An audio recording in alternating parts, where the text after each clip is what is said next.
দোকানে গিয়ে মেয়ে বলে, "মা পাঁপড় খাবো।" আমি বললাম, "চলো বাসায় চলে যাই, বাসায় গিয়ে পাঁপড় বানিয়ে খাওয়াবো।" ভাতের ফ্যান দিয়ে কিভাবে পাঁপড় তৈরি করলাম এরকম মচমচা, এটাই আপনাদের সাথে শেয়ার করব। আসসালামু আলাইকুম।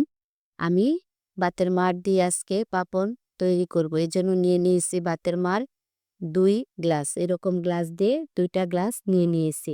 আর নিয়েছি ১ গ্লাস ময়দা। যে কাপ দিয়ে মাড় দিয়েছি সেই কাপ দিয়েই ২ কাপ মাড় আর ১ কাপ ময়দা একসাথে ভালো করে মিশিয়ে নিয়েছি যেন কোনো লাম্পস না থাকে। এভাবে ময়দাটা দিয়ে একটা কাঁটা চামিচের সাহায্যে এভাবে আপনারা একদম স্মুথ একটা ব্যাটার তৈরি করে নেবেন। এখানে আমি একটু সামান্য লবণ দিয়ে দিব আর দিয়ে দিব একটু ফুড কালার, যে যেন একটু হলুদ কালার আসে। এজন্য আমি একটু ফুড কালার দিয়ে দিলাম। এটার মধ্যে ভালো করে মিশিয়ে নিয়েছি। মিশিয়ে নিয়ে প্লাস্টিকের প্লেটে আমি এটা তৈরি করব। এরকম প্লাস্টিকের প্লেটে তেল মাখিয়ে নিয়েছি। তারপরে ১ চামচ ব্যাটার দিয়ে দিলাম।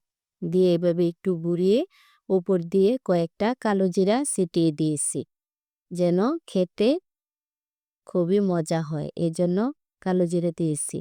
তারপরে এরকম একটা স্ট্যান্ড বসিয়ে দিয়েছি রাইস কুকারের। এটার মধ্যে দিয়ে ১০ সেকেন্ড সিদ্ধ করব। ১০ সেকেন্ডেই এটা সিদ্ধ হয়ে যাবে। আপনারা চাইলে এটা স্টিলের প্লেটেও দিতে পারেন তেল লাগিয়ে, তবে প্লাস্টিকের প্লেটে দিলেই সহজ হয় ওঠাতে। এই দেখেন আমি আরেকটা তৈরি করছি। ১০ সেকেন্ড লাগে মাত্র। এভাবে আপনারা অনেকগুলো পাঁপড় তৈরি করে ফেলতে পারেন। আমি এখানে ১০ সেকেন্ড করে পাঁপড়গুলা উঠিয়ে নিয়েছি।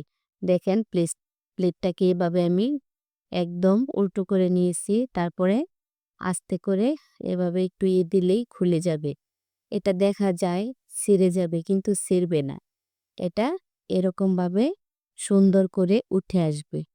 আমি একটা উঠিয়ে আপনাদের দেখাচ্ছি, কারণ আমি এটা প্লেটে শুকাতে দিব কিছু, আবার দিব কুলার মধ্যে কিছু শুকাতে দিব।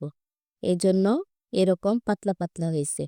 এই যে কয়েকটা কুলাতে রোদে দিলাম আর কয়েকটা দিলাম প্লেটে। আসসালামু আলাইকুম। ভালো থাকবেন সকলে, সকলের সুস্থতা কামনা